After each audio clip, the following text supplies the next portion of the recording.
You are listening to Gangland Wire, hosted by former Kansas City Police Intelligence Unit Detective Gary Jenkins.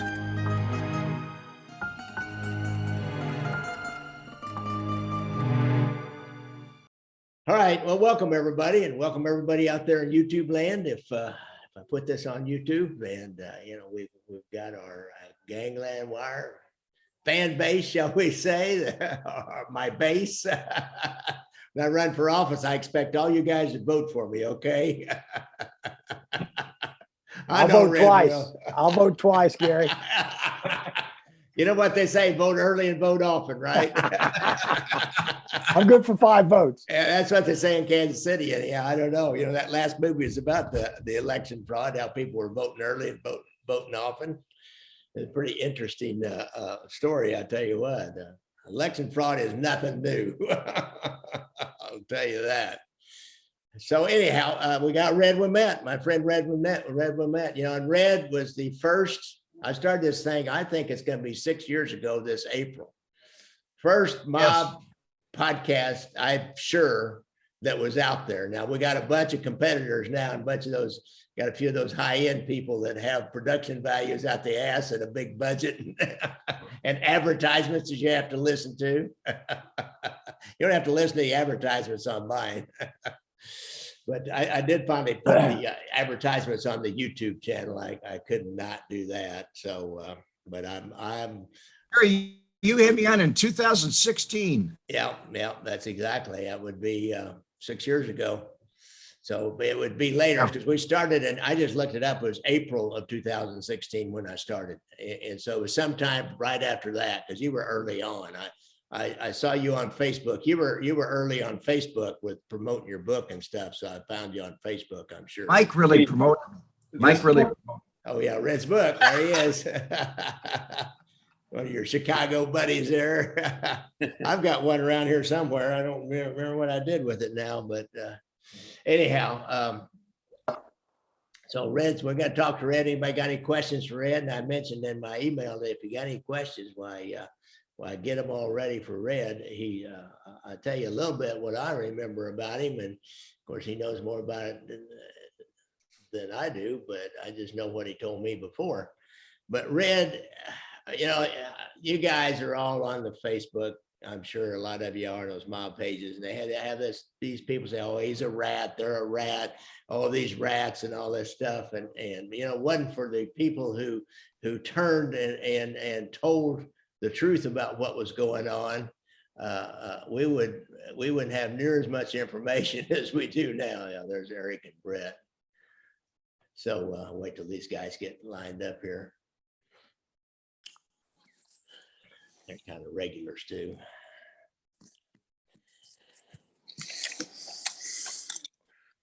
Hey, Brett.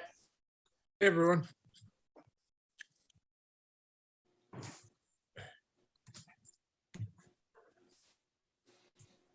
See you live, Larry.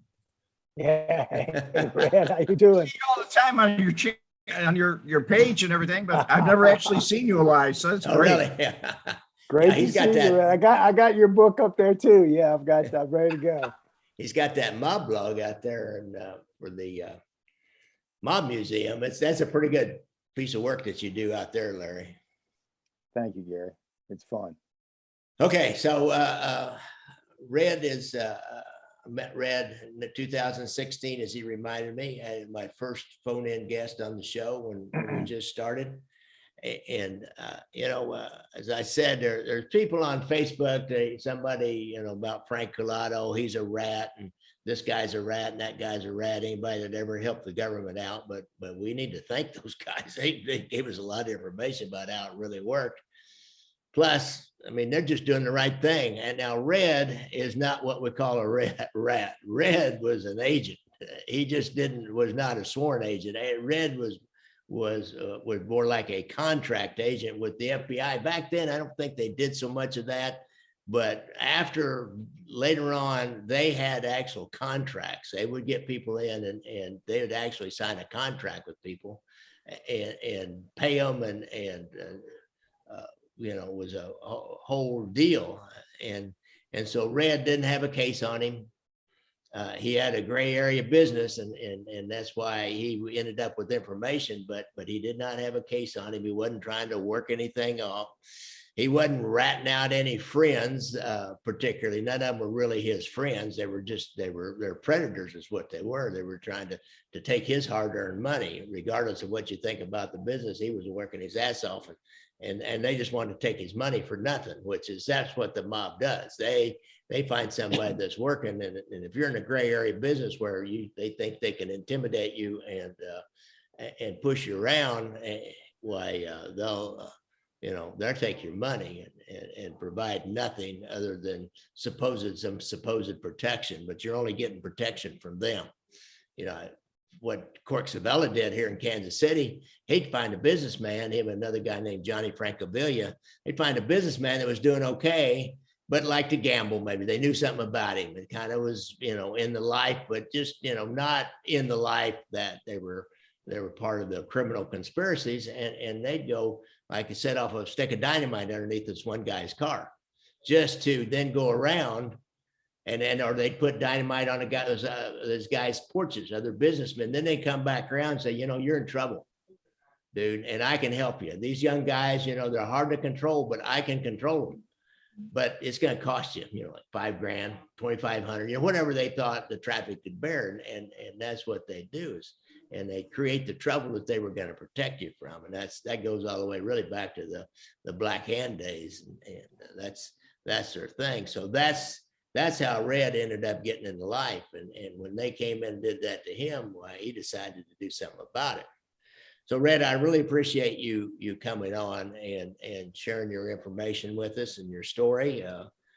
You might, I guess my question is, I can't really remember exactly, how did they recruit you, or how did you know who to go to? Because you don't just walk into FBI headquarters and say, hey, I'm here to help. They'll throw your ass out more than likely. Or the secretary will say, well, I don't know, leave your name and number. Well, somebody will get back to you. So how did you know who to go to even? It started when I was tending bar, way before the porn business. I was tending bar at all outfit joints, B-girl joints, buy the lady a drink, sir, those kind of places. And as bartenders, we were told not to really talk to FBI agents, but they would come in and they'd want to know who really owned the place, who was on the license, that sort of thing. And one of the bartenders he had a business card, and he took it and threw it in the trash can. I picked it up and put it in my pocket. And later on, I called in and I spoke to John Osborne, and he checked me out. We didn't have caller ID in those days. So he checked me out and I called him back. And we finally set up a meet at Lincoln Park Zoo in Chicago. And that was August of 1971, way before I went into the porn business. Interesting. Yeah, actually, the FBI encouraged me to go into the porn business. Oh, really? Yeah, they did. Because it was like, you're getting higher, you're getting to know more made guys. Yeah. You're really progressing. So anything we can extract from you, we're going to extract. And it worked out. Do you remember what bar that was, Red? For me, Do you remember what bar that was you worked at? that was Pigalla's on Rush Street, Okay. the Russian State. Eric, I thought Eric Tyler was on there. All of a sudden, I'm not seeing him. Eric had a question. I was talking to him the other day, and he was wanting to know about what you knew about mob guys, the hierarchy, coming up when you were maybe first started in bartending and everything. I mean, or even as a young man in Chicago, did you know what kind of reputation did the outfit have, and how did you know who was who? Brutal. They had a brutal reputation. Every time I turned around, somebody was disappearing, and they'd show up at the in a trunk at O'Hare Airport, stuff like that. And I just I didn't like it. I thought, this is crazy. It's all over money. They kill people over money, and I thought that was ridiculous. I mean, killing somebody over reason, you got to have a good reason. I didn't think money was a good reason. So, but then how do you know who was who? In the beginning, you really don't. when I met Marshall Cafano, I didn't know who he was. He was just hanging around. He just got out of prison. Joey Lombardo, I knew who he was from Jimmy Coutura. Jimmy Coutura told me, go see Joey. He's a nice boy. He'll take care of you. He spoke broken English. Okay. People like that, you just got to know them after a period of time. And the pecking order, I didn't know in the beginning. You learn that as you go along. It's kind of like I infiltrated. That's what I did. I infiltrated. You don't ask a lot of questions. Yeah. You just listen and answer questions and never lie. Never lie. Just hope they don't ask you the wrong question. or at least never get caught lying. I never lied to them. Never. Okay. Never had to. They really trusted me. Figure, wow, this is a clean kid. He's not gonna bother anybody. He seems to be a stand-up guy, When Red, you were hanging out with some of the most ruthless of the bunch. I was. Yes, I was. That Grand Avenue crew was something else. It really was. Red, how old were you when this all started? 21. 21? 21 years old. Oh, really? And I'll be 73 in a couple of weeks here. So it's a long time ago. Excuse me if I have a little lapse of memory on certain things. Really. So you were this young bartender, real young bartender on Rush Street. Oh, yeah. Rush Street was hopping back in those days too, wasn't it? Yes, it was. But we had places on Wells Street too. There was the Nocturne where, I had some activities there. That was on Burton and Wells. Mm-hmm. And there was Marvin Moline's place, the Crystal Pistol. And there was Inferno's and the Snake Pit. We had a lot of them right on Wells Street. Wells Street was kind of, Louis used to come down there. I didn't even know who Louis was, Louis DeMooch, Louis Upley. Yeah. But he used to stop in all the time. And I used to see him in his cashmere slacks and his hats and whatever. Yeah. And I knew he was somebody to be respected, but nobody really said his name. Then I saw a picture of him later and I said, oh, that's who he is. Then when he came to actually see me later on, after I got to know Joey Lombardo pretty well, he was real nice. I mean, matter of fact, he told one of the guys that was with him, he said, give me your phone number. This guy needs to get a hold of me ever. And the guy looked at him like, I don't want him to have my number. Why don't you give yours? It's a pecking order. Yeah, that's for sure. And I imagine you can see the pecking order if you're observant. You can watch how people treat each other and who's in charge. It's kind of like a bunch of policemen going in a restaurant. The highest ranking policeman will get the gunfighter seat that watches the door and that kind of thing, or maybe the strongest, most powerful perceived guy with the most perceived power will get that door and watch the door, and people kind of gravitate around him. You probably saw a lot of that in those joints. Well, no, I really didn't see a lot of that in the joints. The only time they came in was when they wanted to smile or have a drink or talk to the owners or something like that, and they talked off in the corner. I didn't know what they were doing. No, okay, they stayed away from public, yeah. Whatever business they had between them, transfers of money or whatever, I didn't see it. Yeah. Interesting. Even Irv Weiner. I mean, Irv Weiner was a powerhouse. He really was. Yeah. What's the story with him? I don't know much about him. He was hooked with Joey Lombardo in some way, and he was the one with Alan Dorfman the day that he got killed. Well, Irv goes all the way back to, he was partners with Milwaukee Phil Alderisio. Yeah. And he goes back to the 40s. He was writing bail bonds in Cuba. I mean, he really goes back. He knew Lansky. He knew everybody. That guy was around. He was a money man, real big money man. What kind of business? What kind of businesses? It's the bail bond business. That's where they all used to meet. Okay, always a bail bond business. That's where they used to meet at American Bonding, right at 11th State, right across from the police station at police headquarters.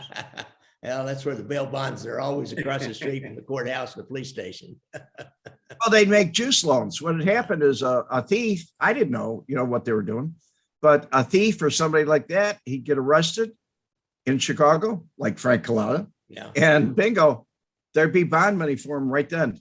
Yeah. They wouldn't even put up on. They just call over there and say, yeah, you know, it's us. They'd send them down right after they got fingerprinted. They didn't spend a night in jail. Yeah. Interesting. They got special attention. Yeah. That's pretty powerful position to be in for other smaller criminals that you just, if you're connected, somebody will just make a call and you walk out. You may have a case. They maybe can't fix a case right away, but you can at least walk on it's out. fixed for you. It's fixed for you because they tell you which judge to go and see. Right. Give you ROR bond right away and just walk and then charge you money for that. Oh yeah. They never got RORs. They got bonds, and actually they wrote the bond for them and said, yeah, we're bonding them, and they let them out. And then the money, because they did, if they didn't have the money from the score they went on or something like that, most of them are thieves. Yeah. Like Paul Pansco or, you know, people that I knew. They were thieves. Pansco, I didn't know them back then in the beginning, but later on, as I learned, you know, then I picked it up. Yeah. The Polish Robin Hood.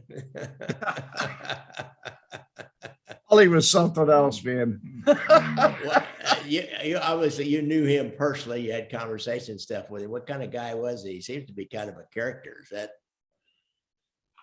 You know, he was a character, but he was a jovial man. Where big guy, you know, he was huge, but he was a very happy guy. Actually, when he went into witness protection, and I lived in Sarasota, Florida, he lived in St. Pete, and he used to stop by my home all the time after, you know, things got sold and everything. That's when he turned on, had to give up something in order to get out of prison. Yeah. And it was kind of a bad thing for him. He was 69 years old, 68 years old. And I told him, I said, you're going to spend the rest of your life in here. And he turned. Yeah. He turned on Duke Basil. And then Basil turned on Lenny Patrick, and Lenny Patrick turned on. It was a that was the falling of the dominoes there.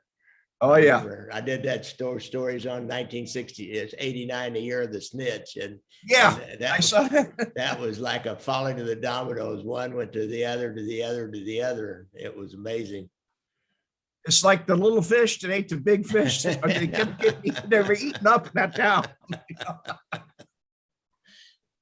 God, I tell you, that Chicago is something else. We did that show on Bob Cooley and corruption in the courts recently, and you know, those guys could just get away with anything until after that case and Gray Lord and a variety of cases went down. It probably still didn't go away. Don't you imagine it? There's still some corruption today up there, and if you're in the right place and know the right people, catch a criminal case in Chicago. I wouldn't doubt it. It was amazing. So Frank the German Schweihs, you know, we got to talk about him. Okay, good old Frankie. I met Frankie the first day I met everybody else at American Bonding. Okay. He was playing cards with Irv Weiner. They're playing $100 a hand. And I can't pronounce the name of the game. It's a Jewish game, Yiddish game. It's called Klabiash. Yeah, I don't know. It's real fast. It's like Whisk or something like that, you know.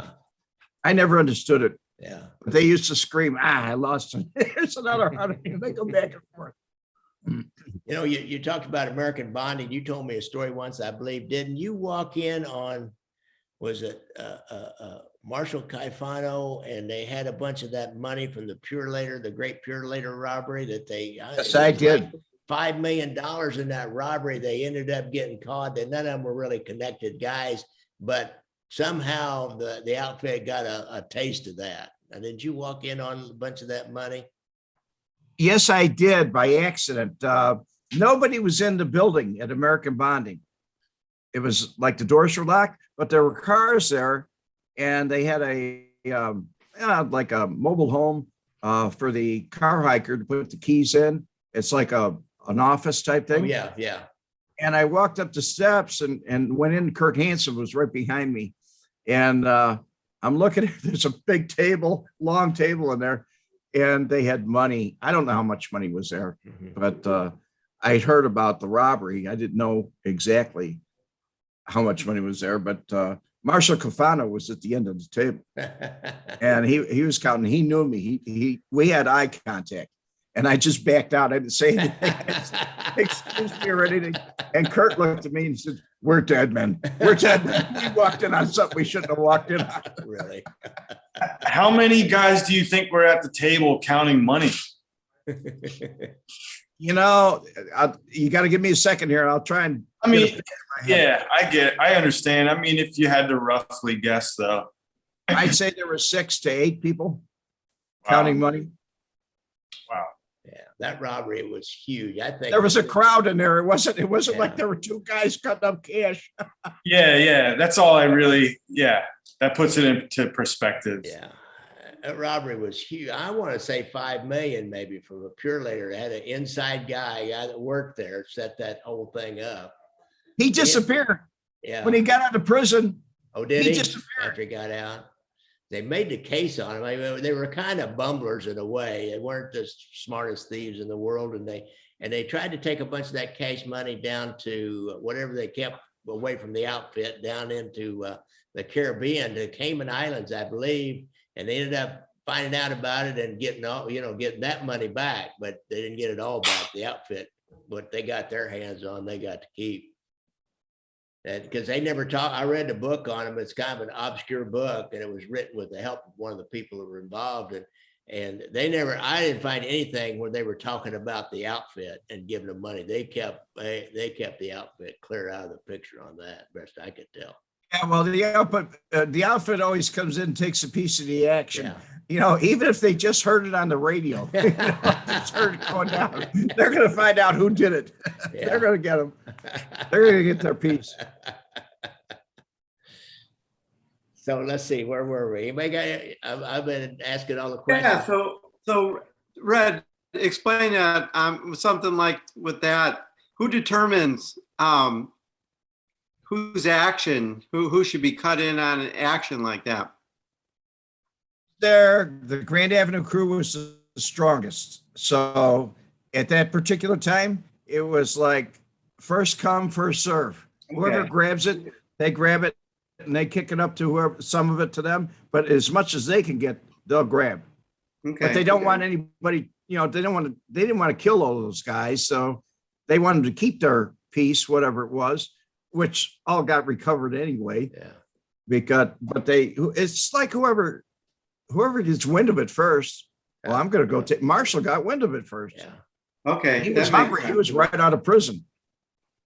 Yeah, that makes sense. Whoever got wind of it first. Yeah, that does make sense. It's not particularly a geographic area. Maybe if the thief was closely connected to somebody in the outfit in some manner, a relative or a longtime friend or something, then they might find out about it and they might claim. But otherwise, I bet first come, first serve. Whoever finds out about it.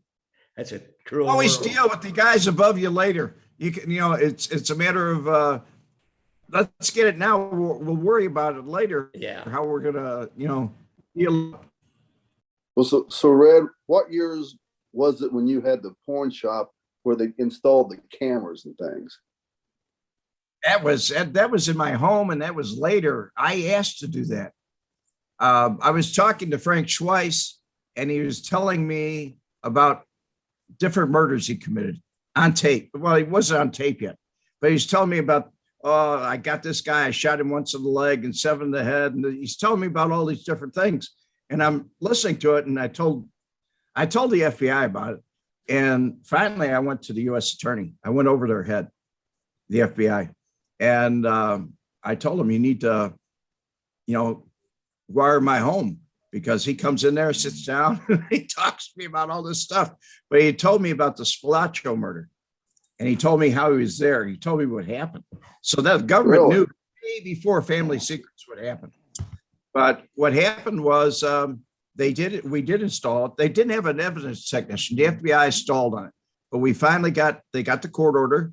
They put it in, and or we put it in, Scott Jennings and myself. And after we got it in, I had to elicit different things. Like, I didn't want to say, hey, you remember when you told me about that murder? So I had to get him talking about different things. And boy, he just talked. He just talked. As one guy told me one time, an agent put his tongue in his cheek and he says, this guy's got diarrhea of the mouth.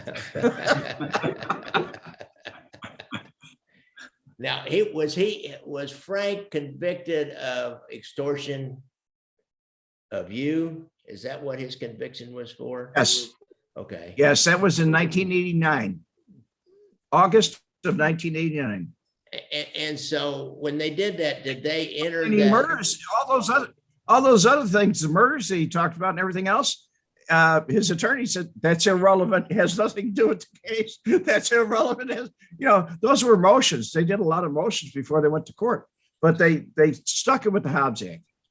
So they kept a lot of those tapes out of court. Yes, they did. Okay, that was what I was getting to, because they can you can Gave them find- to Adam. I gave them to Adam recently. I found I had copies of them. Oh, did you? He told me to review them before we went to court. Yeah. And so I gave them to Adam Flowers. Well, that's good, because otherwise you would never find them anywhere. If you didn't keep copies of them, they just disappear into the government's maw, and they probably destroy them, actually, because if they don't get in a court, if they don't get exposed in a courtroom setting, then they usually don't want to let go of that kind of audio stuff and video stuff. It was too casual. I mean, it was way too casual. Yeah. Frank would come in and something happened. So there we go. Mike came on board and he made some extra noise. Now he's muted himself. So, hey, Mike. So we're good. Hey, Red, was that if Frank was a talker, was Marshall and some of the other guys like that? Or, I mean, that seems unusual for them to be talking about that kind of stuff. Marshall was, well, he spent a lot of time with me. Sometimes I run out of tape. They had two 4 6-hour tapes, the VHS, and I'd have to wait till he went to the bathroom or something, change the tape, because he'd be there for hours talking to me. But no, the others were Joey never really talked about anything that he ever did to me, other than his floating crap games. I knew about those. Marshall Cafano, occasionally he'd make a reference to something, but not that often. I mean, it was he was more interested in the day-to-day activities of what was going on. Did you have a good day today, or something like that? How you been doing lately? I haven't seen you since last week when I got my envelope. He was that kind of guy. But no, none of them were talkers like Frank. Frank sunk the ship, man. He really sunk the ship. And not only that, he killed everybody else on the ship too, because he talked about them on the tape and says, well, that's what they got him in Family Secrets. He said, what do they think? Because Lumbo's in a joint, things have changed? Things haven't changed. I'm out here. I'm the boss. Wow. Damn. And he was a ruthless guy. Didn't he kill his girlfriend? Gina Pappas. Yeah, he told me about that too. He told me that story about that one. Wow. He said that reflecting. He looked off and he said, yeah, I had to get rid of her. And I just listened. Tape was rolled. I just like, yeah, really? Wow. That's bad. That's bad. Put you in a tight spot, did he? Alderisio ordered that hit. Oh, really? Because he had talked to his girlfriend, pillow talk, or something about a murder he committed. Huh. Yeah, he was a pretty good thief too, wasn't he? Didn't he take part in some of those kind of bigger time thefts of maybe truckloads of stuff? And Him and Joey Lombardo were thieves together with Jimmy Kozo. Who's the other guy? Mikey Schweihs. They were all thieves. They started out as thieves. They worked their way up. The more they earned, the more the pecking order, like we were talking about, they went up the ladder. And then they could, and then And when somebody dies, there's a vacancy. Yeah. When Phil died, Joey took over. Milwaukee Phil died. Oh, was that when he moved on up? Yeah. That was about, I'd say 1971. Oh, really? So he was 1971, he became boss of the Grand Avenue crew. the crew. And you know what's interesting about him? Do you think he was still the boss then later on in the, say, 77, 78? He was hanging out with Alan Dorfman at his office a lot and talking about the skim, and that's when he tried to extort money from that St. Louis lawyer. Was he still the boss of the Grand Avenue crew of their day-to-day activities, or had he moved on up Oh, yeah. a little bit? Nobody else who took over after Joey then? They only took over after he was in jail and really out, I guess. We were told at the time that Louis Everly took over. And when Louis Everly took over, he died in 1987. And that's when Frank came in and everything was crazy. He came to stop by to see me and everything was just crazy. I mean, nobody knew who to talk to, who didn't talk to. And that was one of the things he said, I'm going to hook you up with this guy or that guy. And I said, Frank, I don't want to meet anybody else. I said, everybody's in prison or they're dead, you know? So I really don't want to meet anybody else. And he said, well, you can give the money to me. And I turned around and said, okay. The FBI said, oh, we love this. Now we got him on something, you know, maybe he'll talk. Maybe he'll talk about all these other things. Yeah. He never talked till the day he died. Yeah. He was tough. He was bad, just like Lombardo. He was badass too. So that family secrets trial. Now you were down in Florida when that all came down. Yes, I was. And this. They used to fly me back and forth, though. I used to fly back and forth, and they'd show me pictures, surveillance photographs, and they say, "Who is this?" Never saw him before. Everything changed, you know. Huh. Oh, And yeah, then some people I would recognize. Yeah. Now, Frankie Schweihs, now he was charged in that family secrets, but that was a separate charge for extorting money from you. There would have been a lot of murders solved and really cleared if he would have stood trial. But they couldn't introduce it as evidence because he never stood trial. But he had brain cancer. He was gone. Oh, by then he was. Yeah. In 1987, he actually stood in front of the camera kind of, and he said, look at this lump on my neck. He said, I got to go up to Mayo and get it taken care of. And he said, it was cancer. I bought myself 10 years, son. And I said, wow, you know. But he made a run for it though, didn't he? Yeah, he did. And I was in Florida at the time that he made the run. And they called me and they said, where do you think he'd go? And I said, maybe the Bahamas. That's close by, you know, because he lived in Hollywood, Dana Beach, which is right by Hollywood. Schweihs did. He had, when he accused of some other murder down there in Florida, or you thought he did, was it that race car? Quite a few. I know he told me about Johnny Roselli. He was involved in that murder, but he was a bi-coastal murderer. I mean, he went to New Jersey and did things. He went to California and did things. I think Jimmy Fradiano mentioned that he saw him one time. He ran straight to a phone booth and called the FBI. He said, get me, come and get me. Yeah, I didn't remember it was Schweihs, but I know. Did he have a preferred method of killing? He was a signature killer. Oh, really? He was a signature killer. When Frank would murder somebody, he'd never use a 38. He liked the Colt. He used to talk about a Colt Woodsman. Yeah. But they seem to be Colt high standards that he'd get out of Tamiami guns down in Miami, and he'd bring them back up. But they were silencers, and they were long barrels, and he liked that 22. He liked that 22. If it wasn't that, he'd like the shotgun. He was big on that shotgun too. That was what he did the coup de grace with Danny Seifert. He walked up to him, chopped his head off at the end. Yeah. Did he do what Richard Kane with his? Somebody did him with a shotgun. He was there. He was there. I saw him outside. He was there, but he was downstairs. Somebody, I think it was Harry Ailman, was on the roof, and Joey Lombardo was inside. I didn't know who was inside at the time. but later on I found out it was Joey. When I was talking to Joey about it, he laughed. He thought it was funny. I didn't think it was funny, but I laughed too. Laughed at the ridiculousness of it. It was very ridiculous that he would think it was funny. But Marshall Cafano was there. Now he was And there. Kane- Documented there. Kane had called Marshall Cafano at the payphone in Rosie's Grill. So he knew he was there at that location. Yeah. Then Marshall leaves. Marshall leaves. I said, get out of here. So he leaves. Joey's left there.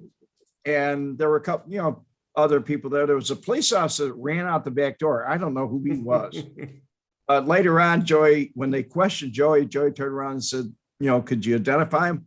And he said, I'll give you what he did to me. He's telling me the story. And he says, all I saw was these two big barrels. It was a side-by-side shotgun. He said, that's all I saw. I didn't see anything else. Yeah, interesting. See, those guys, they use that 22 Colt when they can get you isolated, maybe in a car or a house or even in an alley or something. But if in public, It stopped you from running away. You got one in the leg, and then you come up and put 7 in your head. but in public like that, the shotgun, I think, was a more preferred weapon because you need to take somebody out and take them down and out fast and get out of there.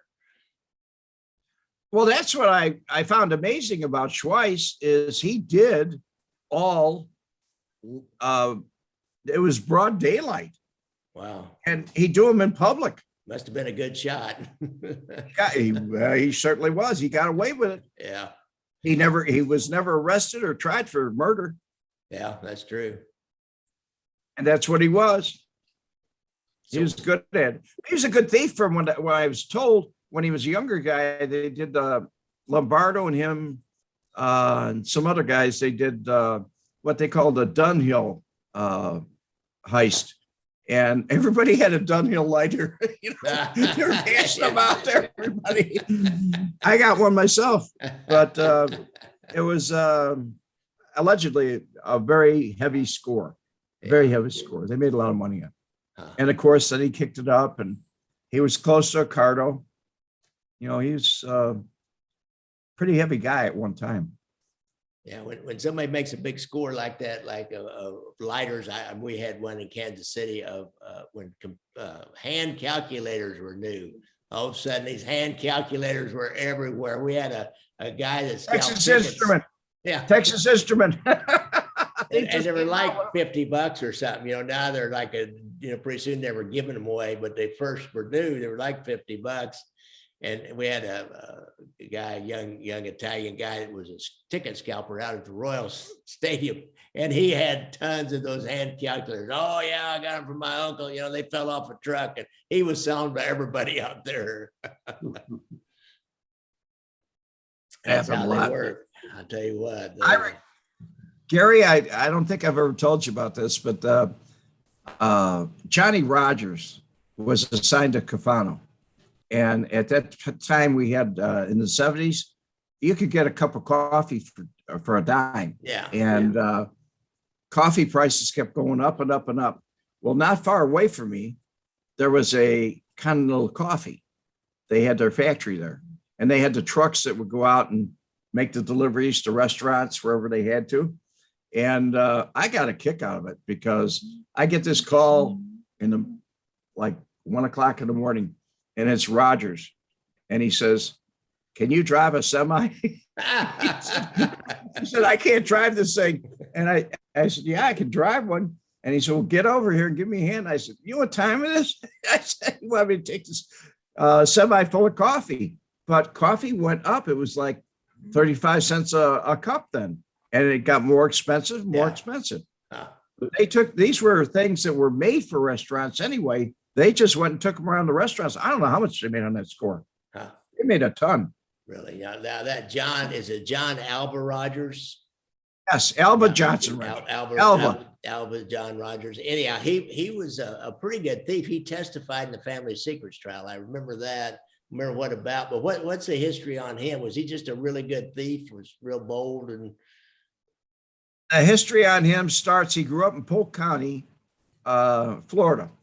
And he was a thief and a pyromaniac all his life.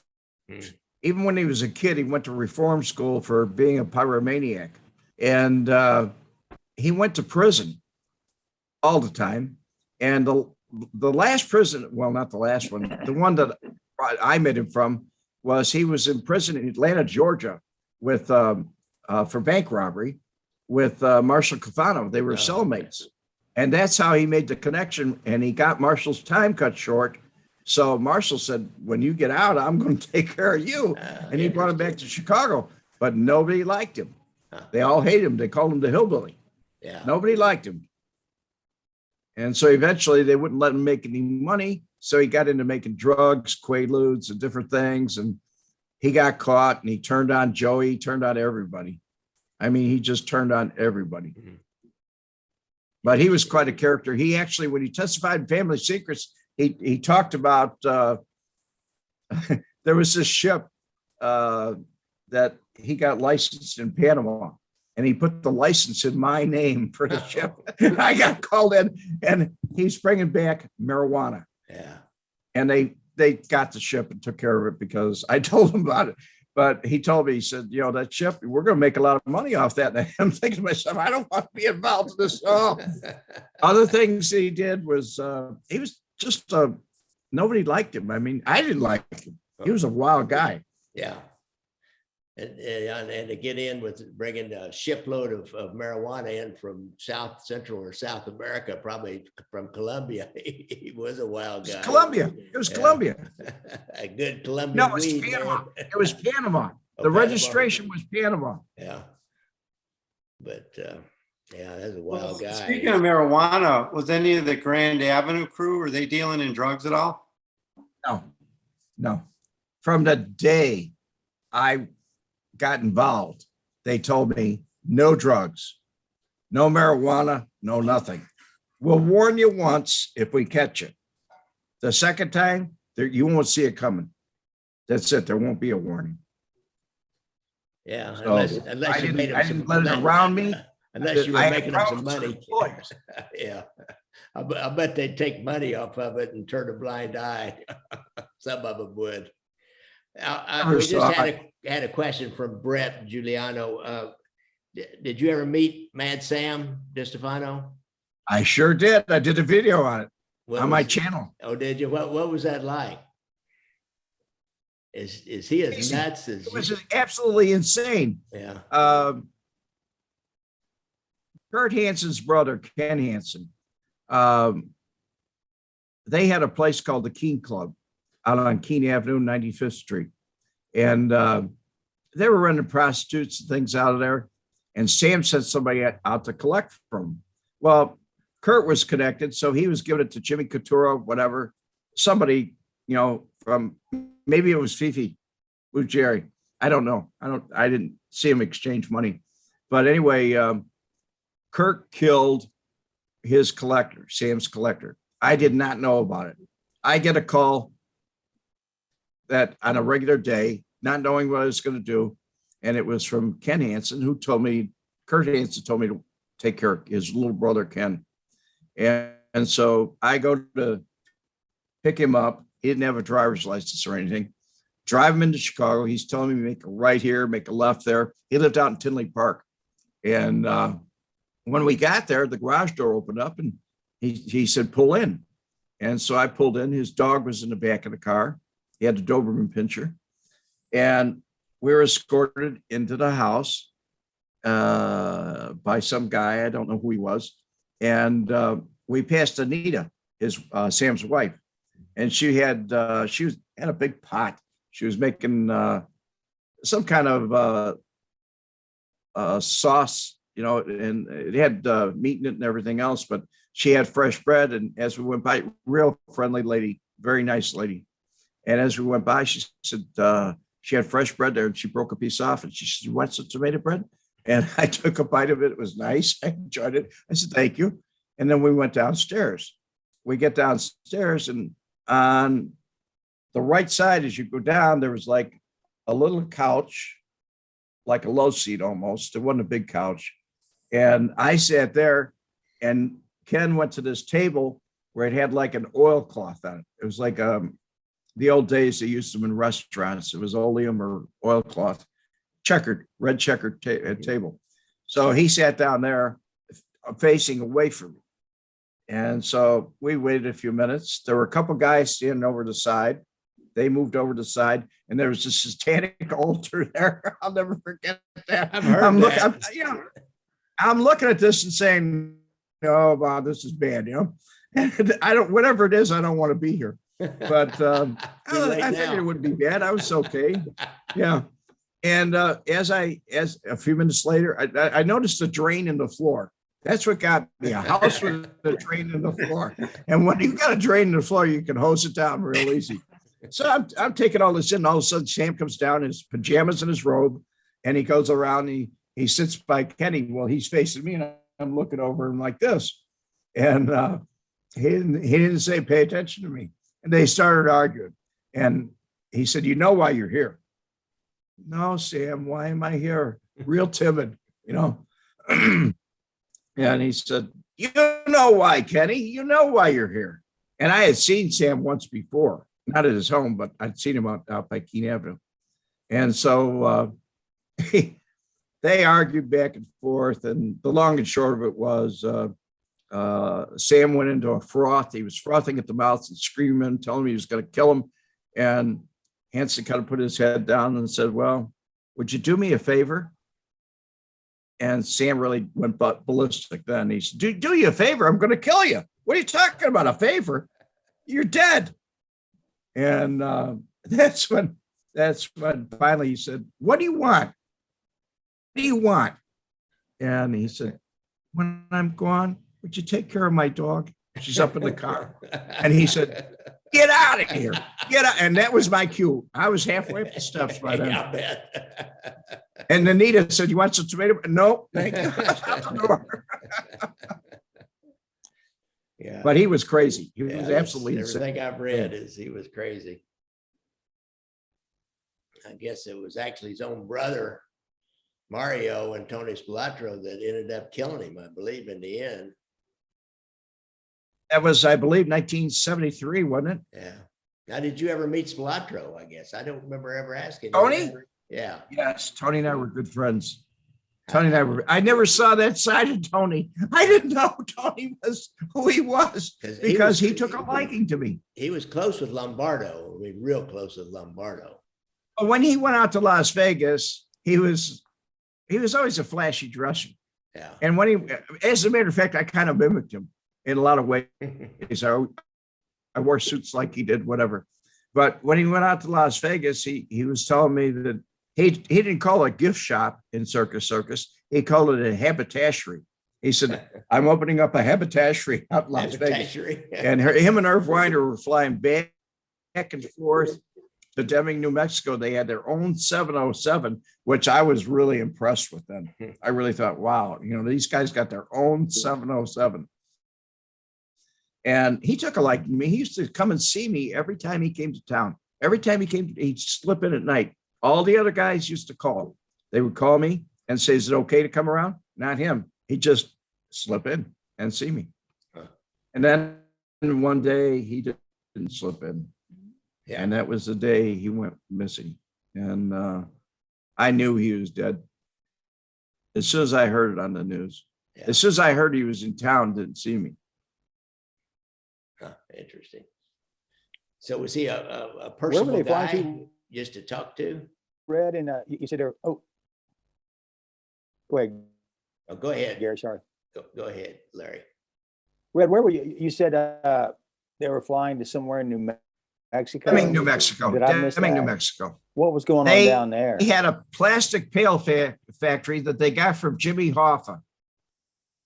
It was a Teamsters foreclosure, and it involved Seaford. In some way, it involved Danny Seaford, not the two young guys that are guys that are still his sons, but they had a deal with him where he had something to do with plastic injection molds, and the place was called. He was in the fiberglass business, but he had something out there. It was called. They made pails out there in Deming, New Mexico. So Spilotro would go down there. Oh yeah. Yeah, he had control of that. Hmm. He had control. They used to launder money through.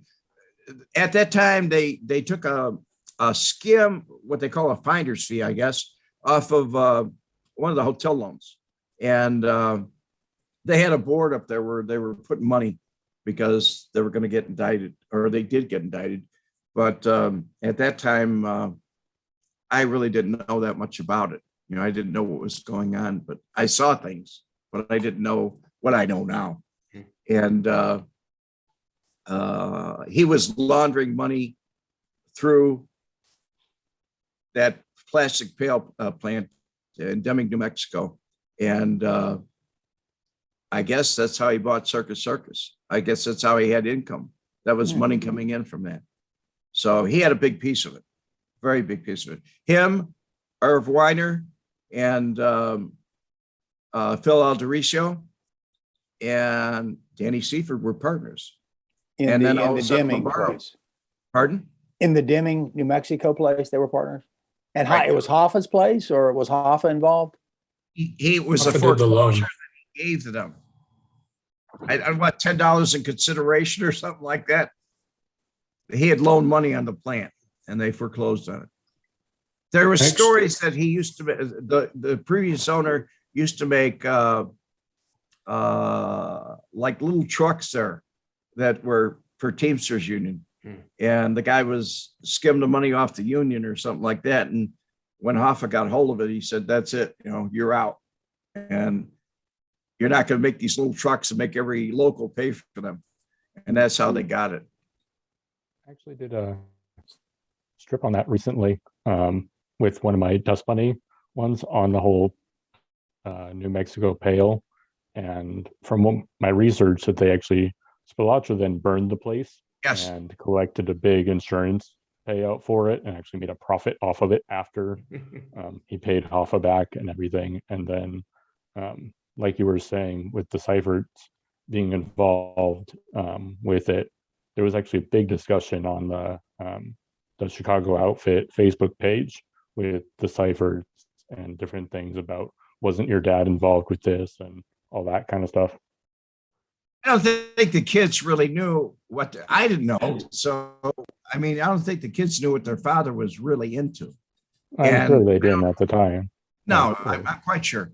After Family Secrets, I talked to Nick Seifert, and we talked about different things. I eventually talked to Joey on a phone call, but it was the kind of thing where they really didn't know. I mean, their quest for knowledge was there, but their original partner was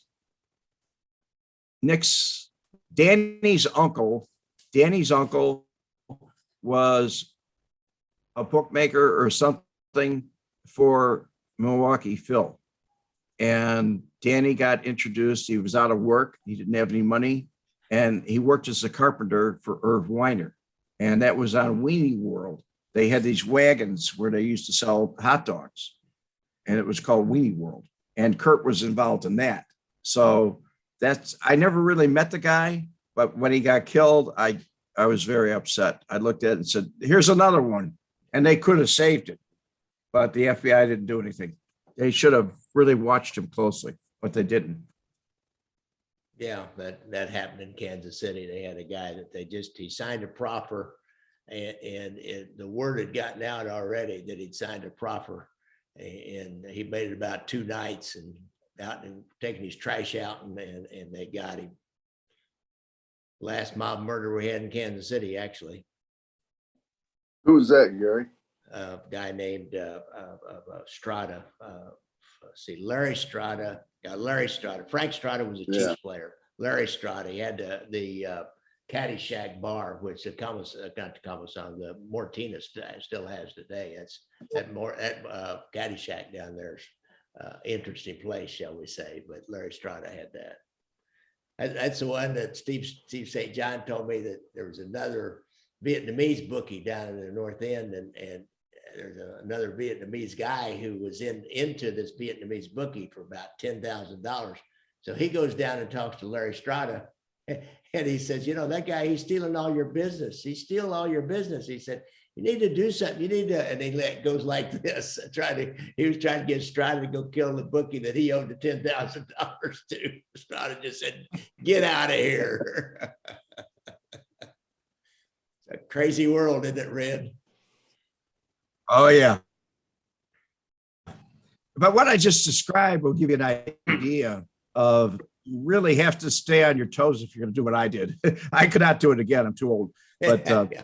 you really have to stay on your toes. You really do. Because if you make a mistake, just like Danny was foolish. I mean, he came around and told him when IRS grabbed him and told him there's too much money going through the place. He came around and told Lombardo and everybody else, that's it. I'm out of here. I'm making my deal. I'm going to testify. Oh, man. And they tried to talk him out of it. And it was like, they won't kill me. My uncle's connected. Everybody's connected. And then when Phil died, that was it. When Phil died, the vultures came. Yeah. So they already had a deal in place with the IRS or Strike Force, and he stayed with it, and nobody protected him. I don't think he wanted protection. He didn't want people around him. He didn't want agents around him all the time. He didn't want to relocate. He didn't want to go into witness protection. He just wanted what he wanted. He was only 29. Let's think about it, guys. When you were 29, what did you think about? I was invulnerable.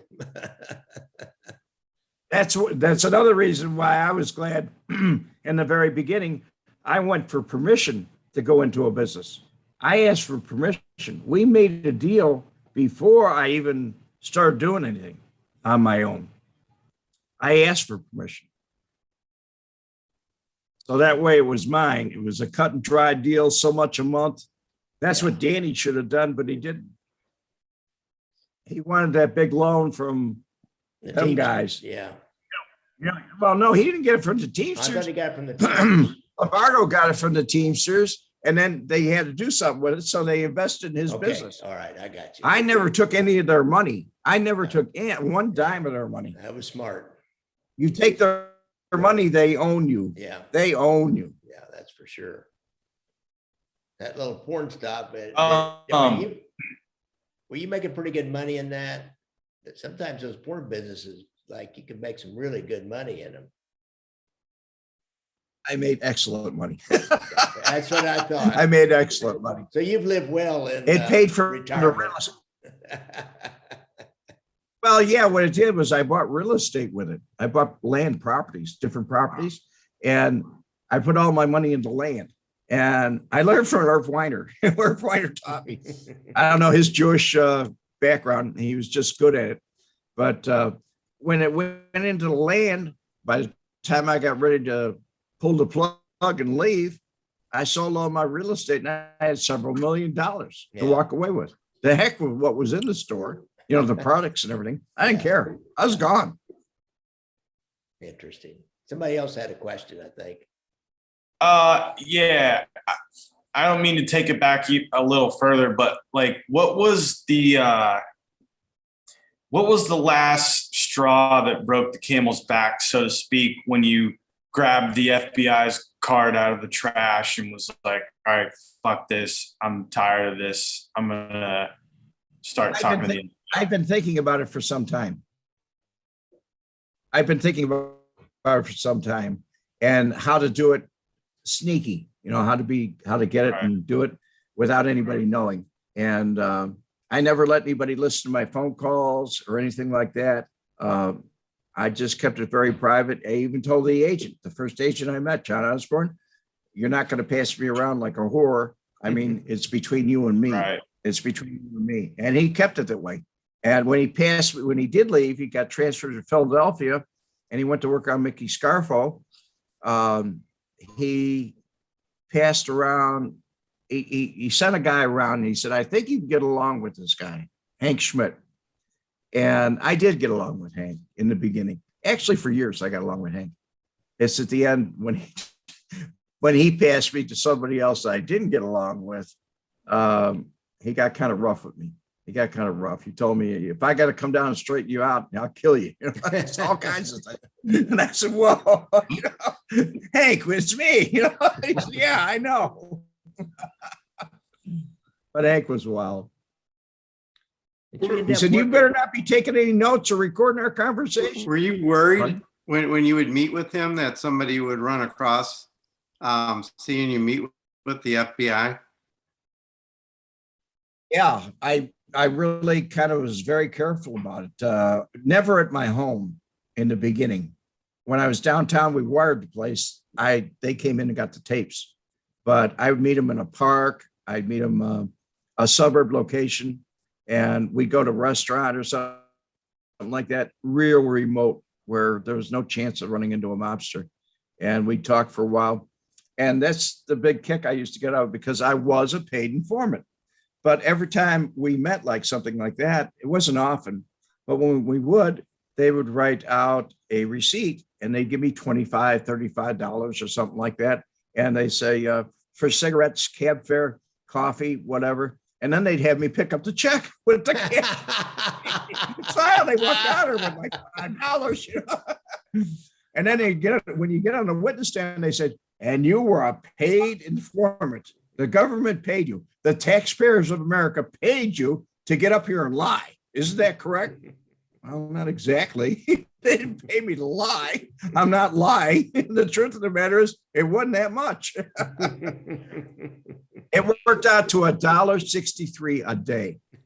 That's what it worked out to.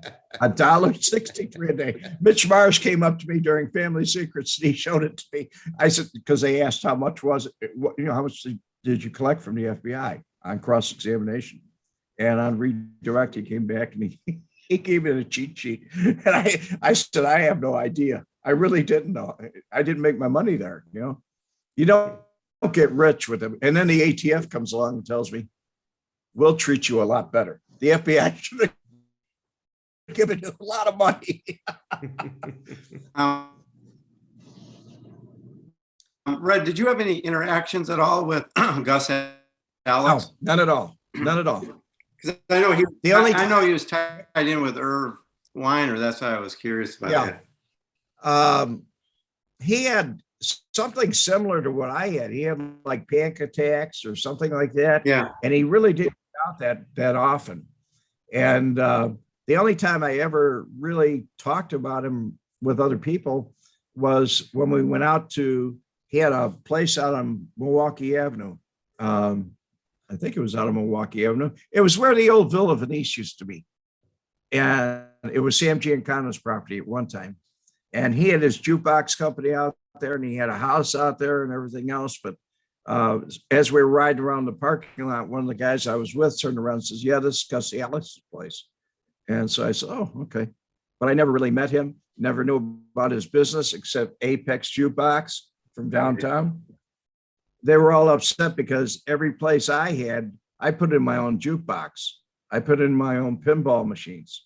And people would come around and say, wait a second, you can't do that. We'll take care of your license money and we'll split with you. And I said, no. I got my own machine. I used to make my own cash out of that machine. So I didn't want anybody in there. And then if I had problems with them, I'd say, go back and talk to whoever sent you here. And they would go and talk to Lombardo. And when they talked to Joey said, don't go near him. Leave him alone. There you go. He's our money machine. Wow. In the porn business, I was just watching this miniseries called The Deuce, and it's all about the porn business in Manhattan, 42nd Street, Times Square, and all that. And they talking about the people that got into producing porn, that made the shorts, the peep shows, and everything, and all that. Did Chicago seem to be doing any of that, or did you just have some national supplier that you would get that kind of thing? The books and the VHS tapes and the shorts and everything. I think, did you have peep shows in there too, or did you just have?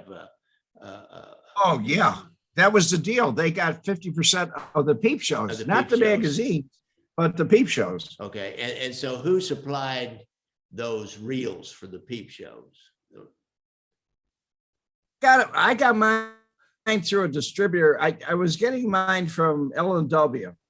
And then L&W was owned by Leo Weintraub. And Mike Galita kind of went and made a deal with him. I don't know, he's out. And I didn't get along with Mike. So I went to California, used to buy mine from California, and then I started making my own. Oh, really? I actually went to my own production company. That was LB Productions. After Las Vegas. You hired the girls and everything, got a cameraman Got it. No, I was the cameraman. These were very abstract. These were a Super 8 millimeter. Yeah. You know, they had a little bit of sound to them, and then we'd run a master off on it and just run it through the master and mass produce them. They were in little white boxes, you know, they're only about this big, little white boxes, and Yeah. we'd slide the reel in there and we'd sell it for $50, $60, and it only cost us like I don't know, less than $1 Yeah, to make it. There was a huge Now the market for master that. was something else. It cost more to make it because you had to pay the actresses and the actors. Oh, interesting. So Red, when you were in the business, I know of one, but weren't there several of the porn operators that were murdered? Yes, yes. And they didn't ask for permission to open up, or they fought them. They went to them and said, "You got to pay," and they said, "I ain't paying." And Oliver was one. He opened up in a territory out west by Stone Park, in that area. Yeah. They killed him.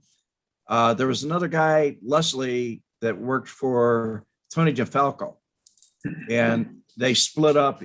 They were a distributor, and he decided to open up his own shop. And Rogers went out there and firebombed him. He took a barrel full of diesel oil and put something with, I told you he was a pyromaniac, Alvin Johnson Rogers, Johnny Rogers, we call him. But he took some gasoline, like a balloon or something, and put a wick on it, whatever, and he rolled it through the guy's door, and it crashed through the door. The place blew up. Luckily, the guy lived upstairs. Luckily, he survived. He went into witness protection. I never heard anything about it again. But there were quite a few, half a dozen or so, where they did what they did. So most of the time, they just broke their legs or something like that. Or they opened up a shop. You had permission. They didn't. That's why I did. I Yeah. saw what they were capable of. Yeah. And the FBI kept saying, "Yeah, get into it deeper. You're meeting more people. Oh, you met this guy. Keep on going, Red. You're doing good."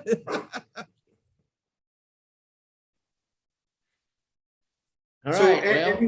any of the gangsters that you interfaced with that just, I know you were with some really vicious, brutal people, but some of them that just put the fear of God into you that you just didn't want to be around at all? No. Okay. There was nobody that really, well, Sam DeStefano. Yeah.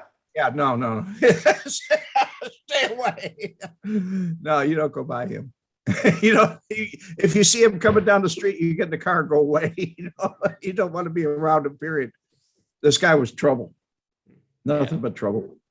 But, you know, authority wise, I don't think there was one guy that ever really bothered me. I mean, I was not afraid of them. Even Frank, I wasn't afraid of him. I was cautious around him, but I wasn't afraid. A lot of people say they watch those undercover tapes that Adam put up, and they'll say, "Boy, it was a grapefruit you had, you know, to do this."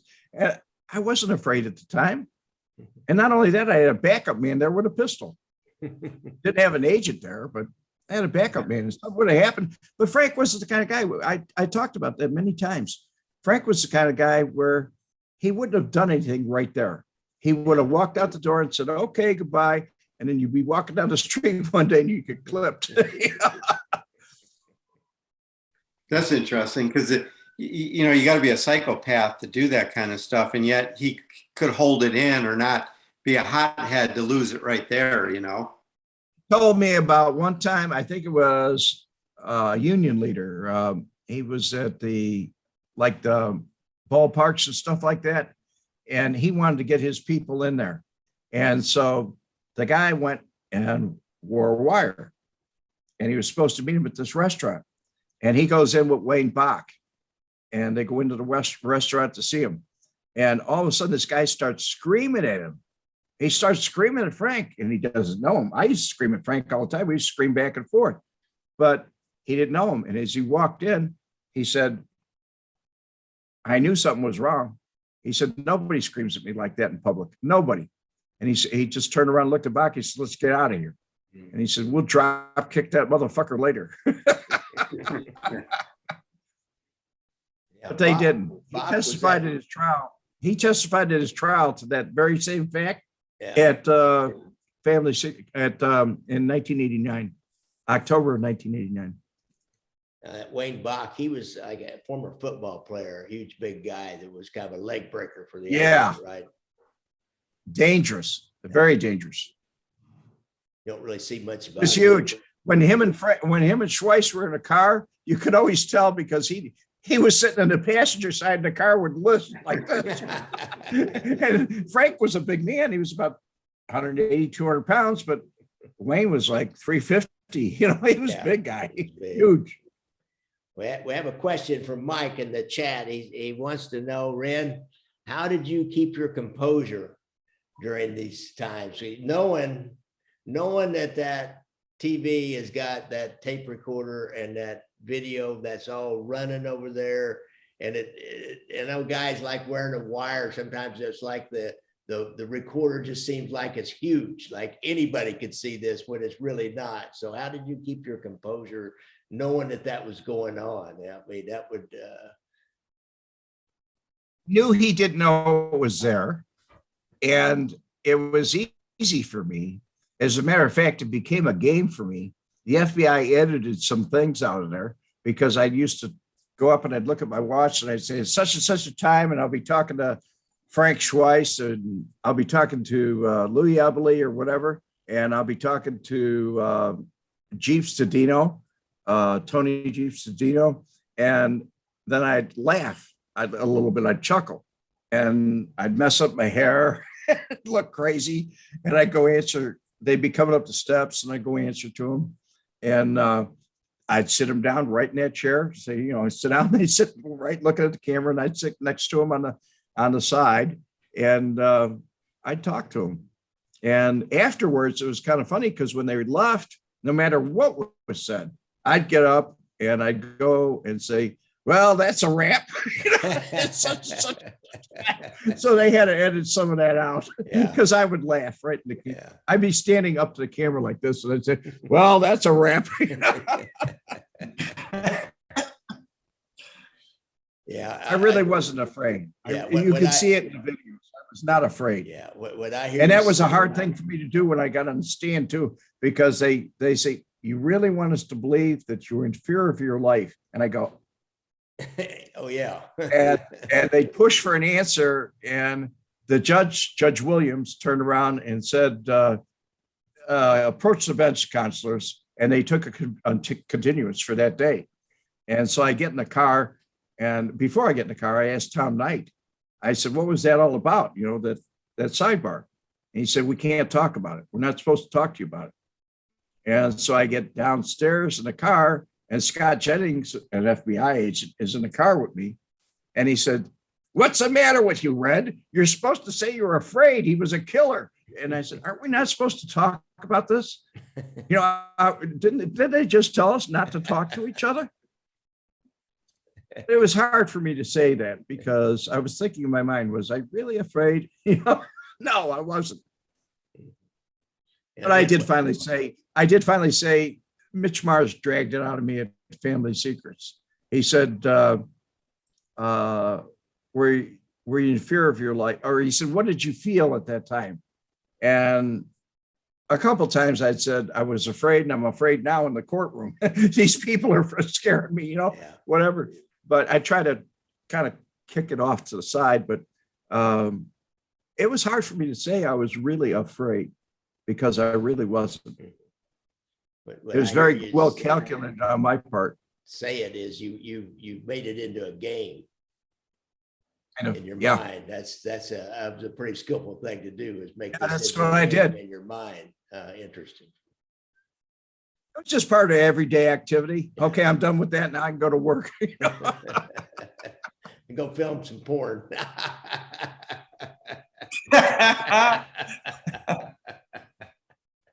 Oh, Red, you're a good guy. You are a good guy, Red. I really appreciate you coming on. We've Rob, been you here- got some good questions. Y'all got good questions, every one of you. Yeah. And But if you Rob, I guys- like your questions. If you got any more questions, Red, every Wednesday afternoon at what, about 4 o'clock Central Time? Or do you I want- do my own podcast every Monday at 4 o'clock. Oh, every Monday at 4 o'clock. You do a live Channel every YouTube. Monday at 4 o'clock. Okay, a Yeah. live YouTube every Monday I at do 4 that o'clock. every Monday at 4 o'clock. Okay, And then Wednesdays, it's Redness Day with Adam. okay. He all right. started that thing when Frank Collada passed away. Yeah, I forgot about your Monday show that you do, because I was just on the Red Wednesday or Red's now. I was just on that show. So okay. Redness Day, Luminous Redness Grin Day. is a fan, and I just found out last week, he's the one that named it Redness Day. Okay. Because I was coming out every day, every Wednesday, Every Redness Wednesday, Day. Redness Day. Red, what's your show that you do every Uh, Monday? I just schedule them. It's on my channel, and it's called Red Wemette Live. Yeah. If- I Okay. usually put it up like Q&As. You can look it up there. You see what the last Q&A I did. Yeah, subscribe to his channel and then it'll come up in your feed. Oh, more yeah. likely. It'll be like it's, he's scheduled for whatever time, but. Okay. Okay. It's always, are you on Eastern time? Or are you on Yeah. Central time? I'm on Eastern time. Yeah. Okay, well, it'd be 5 o'clock for you, and it's 4 o'clock for me, because I'm over in the panhandle over here. Ah, that makes sense. Yeah. Okay. Tallahassee's over the bridge for me. It's on the other side. They're on Eastern time too. But over here, we're right by Alabama. It's a little different over here. It must be a little confusing sometimes. If you go across the bridge, yeah. If you go to the other side, yeah. Cool. I don't go over there that often, but when I do, I have to make an appointment. Like I have an appointment with a doctor over there at the Tallahassee Regional Hospital. He's going to take care of some cancer on my hand. I got some skin I cancer, see. and I had to make the appointment. You want to see it? Okay. Yeah, thanks a lot, Red. At any rate, I have to go to Tallahassee, so they're an hour difference, and I have to, kind of. Yeah, think about that one, don't you? It's only 70 miles away, but it's like 2 hours drive. Yeah. All right, guys, this has been great. Red, I really appreciate you coming on. This has been fun, and I know everybody appreciates you. And be sure and check out Red's channel on Monday nights at 4 o'clock Central Standard Time. And his book, if you don't have his book, I recommend you go to his website, redwemette.com, and order that book and get you an autographed copy of that too, by the way. Thank you, Gary. All right. All right. Good night, Thanks, everybody. Red. See you, Red. Night. Thank you. Thanks, Gary. Thanks, Red. Night, Thanks, guys. Gary. Good night, Red. guys. All right. Bye, Good guys. night, guys. Bye-bye.